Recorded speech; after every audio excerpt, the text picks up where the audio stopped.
Sean, come Hello. in. Hello. Hi, I'm Anna. Hi, Sean. Nice to meet you. Nice to meet you. Have a seat. Thank you. Can I get you anything? No, I'm good. I No? just came from work and we had a lunch at work, so I'm good. Thank you. No water, coffee. We have it all in the back room. I shouldn't say work, but my what's it called? My son's job. Oh, They were okay. having a little banquet thing, so I'm good. Thank you. Okay. Long story short. Okay. Well, welcome. And I know that you went over some paperwork out in the lobby with Sarah. So I was wondering, do you have any questions about anything you signed? No, I pretty much read through everything. I Okay. didn't have too many questions. Seemed pretty straightforward. Okay, and you signed the confidentiality form. It was probably the second one in that packet. I did. I Okay. believe. Yeah, there was a confidentiality thing on top. Yeah, so that's just saying that everything we discuss here is confidential. It's not going to leave this room. Okay. There are a few things, though, that I kind of wanted to discuss a little further about the confidentiality, and those are, you know, if you are going to harm yourself or harm someone else, I have to tell someone about that. Fair enough. Okay. That's fair. You don't have to worry about that. But Okay. fair enough. Fair Okay, enough. and I just like to go over that with the clients that come in, just so, you know, we're on the same level. Okay, that makes All right. sense. So tell me a little bit about why you're here today. Well, recently I've been an employee for a software company for about last 12 years. Okay. Single father, 3 kids. Okay. So I'm pretty much busy all the time. I just received my my release last week from my work, my termination. So now I'm a little stressed because I've been doing the same job for so long. And right now the economy is so bad, finding my job as a software engineer is kind of difficult right now. And now things are starting to add up. I'm starting to put a plan together, but you know, I'm nervous about where the food's going to come from. You know, who's going to pay my bills. I'm just trying to locate a resource of things that are available to me Okay. to kind of soften the blow, maybe a little bit. Right. You know, between finding a job, taking my kids to school, doing the normal dad stuff, and you know, the life stuff. You know, there's just not a whole lot of time. Right. You know, so I'm caught in between now of trying to find another job, putting resumes together, trying to make enough money to support my house, and I'm getting a little stressed out over it. Excuse me. I noticed it's led to me drinking a little bit more because I have more free time at home now. You know, I'm not working 9 to 5 anymore. Right. You know, and I deal with the kids. I put them to bed, and you know, a couple shots a night just to help me relax because I just feel, you know, overwhelmed. Okay. You know, I'm a little nervous. So, you know, maybe whatever. My friend referred. He had the same issue a couple years ago where he lost his job. He met a counselor who did, you know, who kind of squared him away, I guess you could say. Right. You know, kind of let him know things were too bad, gave him some different ideas. That's kind of what I was seeking. Because at this point I'm stuck. Right. Yeah, I really don't know where to go. Right. Well, I'm happy you came because that is what we do here, is get kind of back on track, you know, get you hooked up with some good resources in the community so it can lessen that blow that you talk about. Okay. You know. Do you mind if I take some notes? I have a forgetful memory. Feel free. Okay. Thank you. Here we go. So tell me a little bit more about the stresses that you were talking about. What are those? You mentioned that they're coming from, you know, not working and that you have kids. How many kids do you have? 3. You have 3 kids. Okay, and the family life. Tell me a little bit more about that. You know, the family life's pretty hectic. You know, my oldest son, Kobe, Mm-hmm. you know, he's going to be going to college pretty soon. My youngest son, Magic, you know, he's in the 8th grade. He's doing okay. And my little daughter, Stephanie, she's you know, she's a good source in my life. You know, she's bringing a lot of pleasure. They're good kids. You know, they understand what I'm going through. You know, so they've been pretty good about it. Okay. But I noticed they were a little reluctant to come talk to me sometimes because they think maybe I'm in a bad mood, or if I'm stressing out at home, they can kind of feel that. Right. So because you have all this stuff going on in your life, the loss of your job, a little bit more pressure, you know, for providing for your family, you're seeing some type of discommunication with your children, and maybe that's adding to the pressure? I would say so, because our normal lifestyle was, you know, we always had fun together. You know, you know, we had fun together, you know, rock band, or, you know, we go out to pizza, or, you know, we do different, you know, father-kid things. But in the last week, I just can't take my mind off the job. So, you know, I'm not really, my relationship with the kids has suffered a little bit in the last week, so I'm not as involved as I normally am. I have been for years, you know, and I know it, you know, and it's not fair to them. So I'm just trying to get around that, Right. you know, and maybe try to employ some different things, because I just don't feel like playing rock band right now. I'm just not in the mood. Right. So I'd rather take my couple shots and just go to bed. You know, I don't feel like playing rock band. I'm just stressed. Tell me a little about what you are wanting out of this service that we provide. You know, what are your expectations? What do you think is primarily, you know, the problem? I guess I'm looking for coping mechanisms, because I feel that my stress is causing my life to go haywire in different areas. Okay. First and foremost, I'd like a job. Y'all get jobs? Y'all hiring? Oh no, we're not hiring. Okay, okay. We're actually letting people go. I mean. Okay, well, that would be my first thing, is a job, but you guys don't provide that service. So, or any way you can link me up with services that provide jobs. Okay. Maybe if you know different services that specialize in my field, or, because I've exhausted those resources on my end. Right. So that's a little stressful. And so I'm hoping maybe if I turn over another rock, something will appear. What do you mean exhausted those Like my services? contacts, Yeah. other places that I know, other competitors. You know. So you've tried to contact them I for job opportunities, Mhm. and they're just not hiring.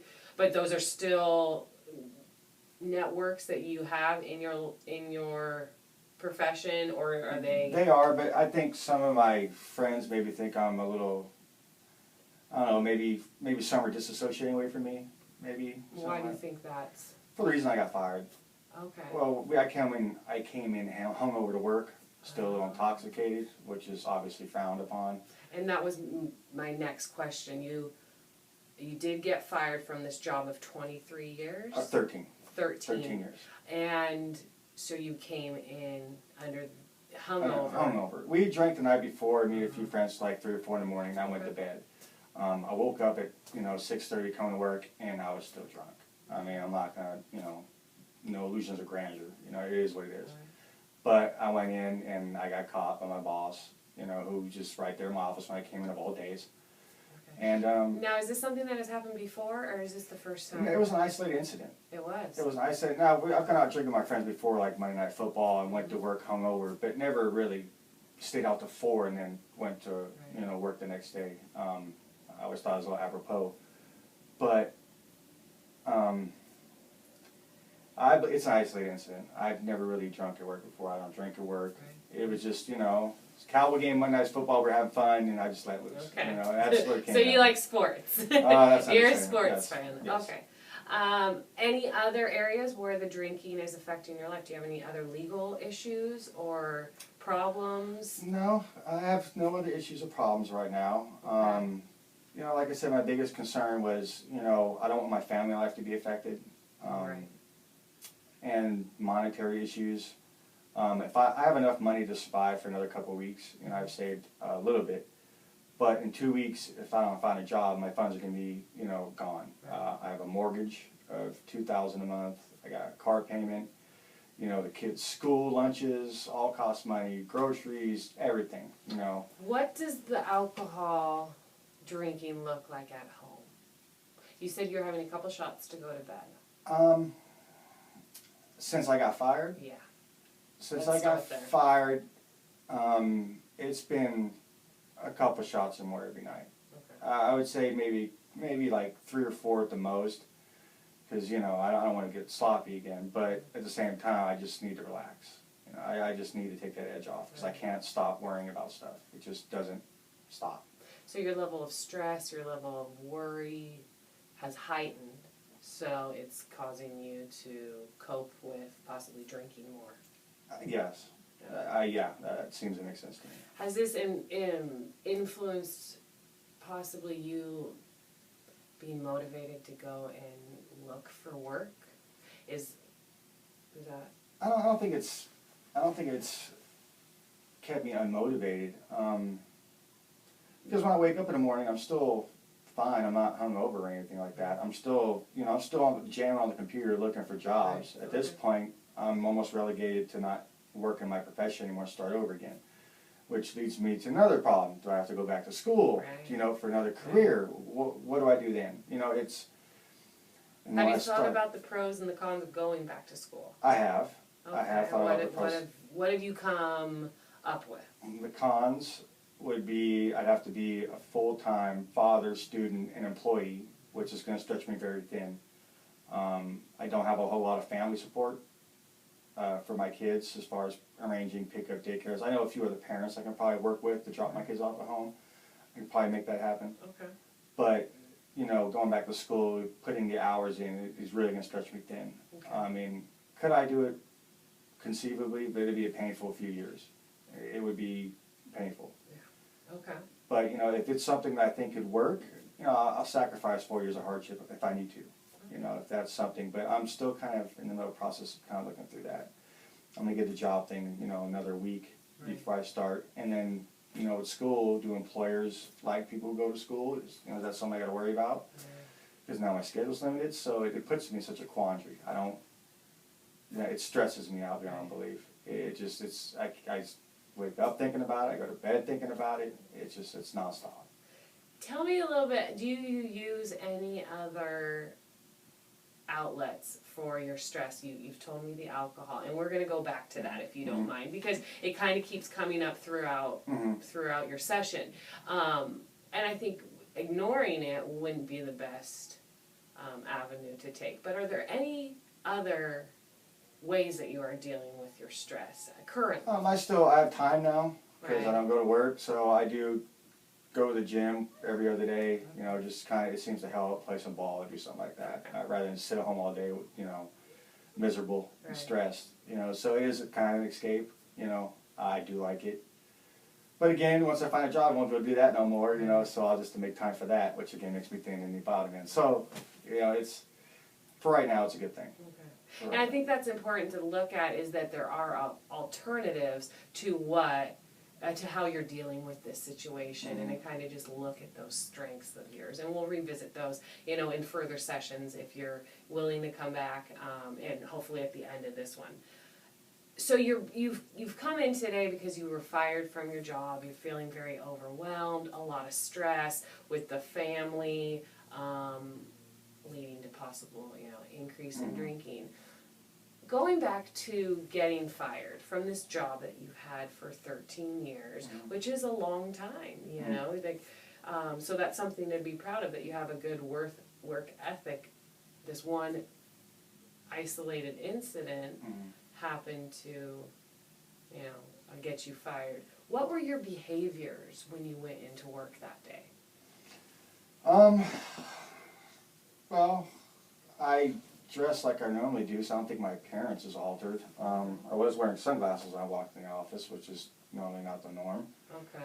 I was probably a little sluggish, maybe head down, kind of slowly going through the building. Right. Normally I'm a little more uppity, a little more,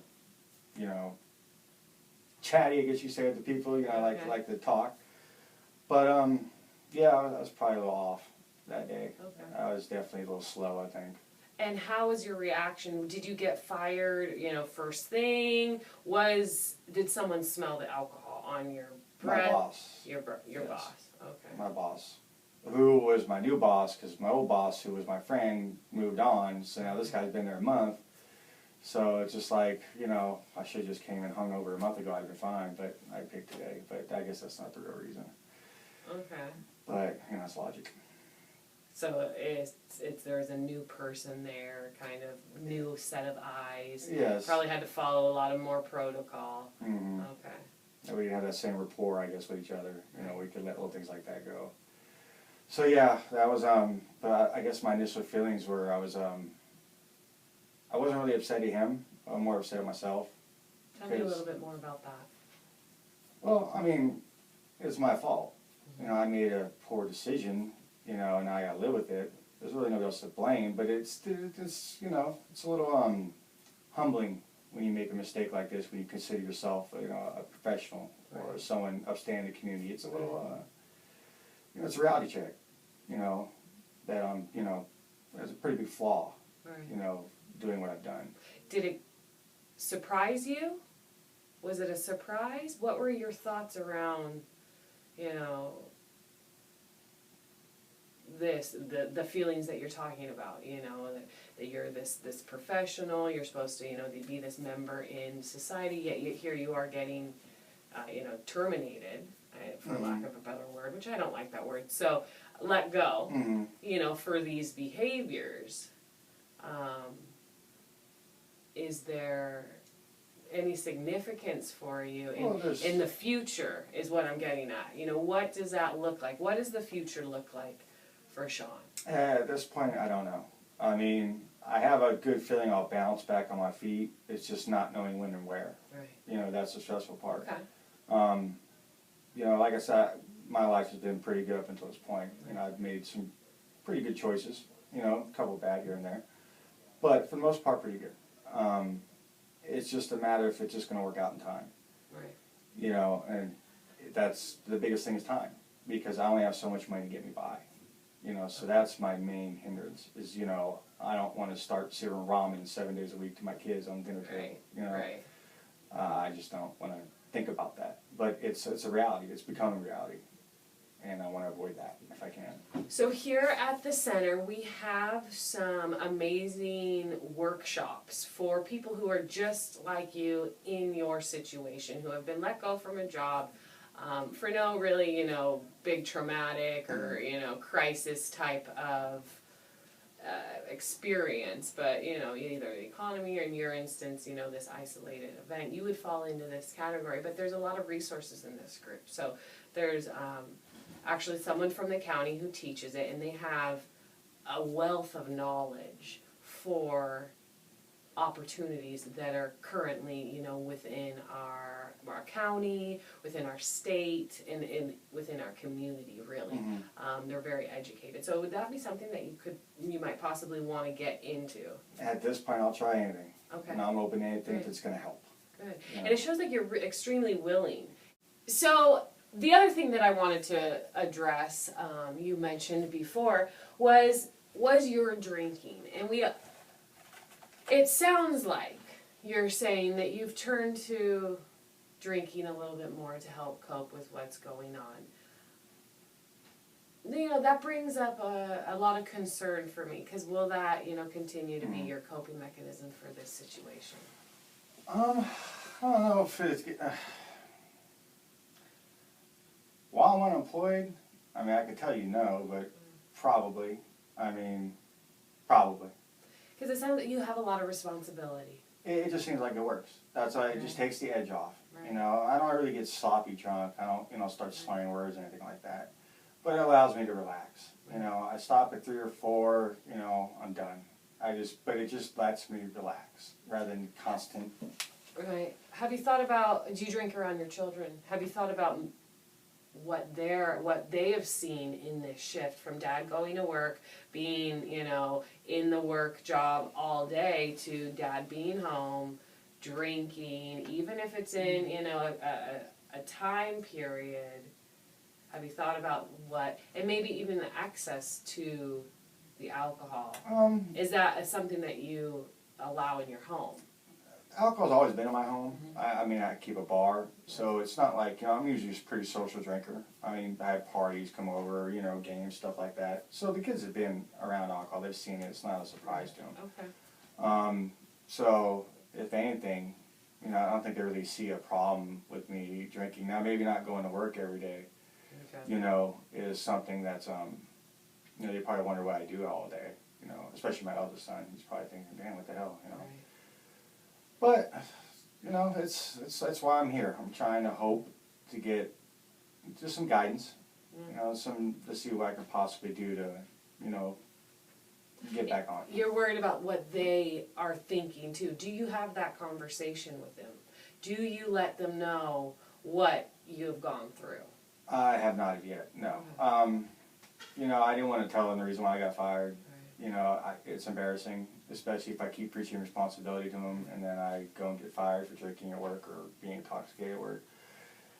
Not a good dad example. So I kind of let that one go out. Obviously, they know I got fired.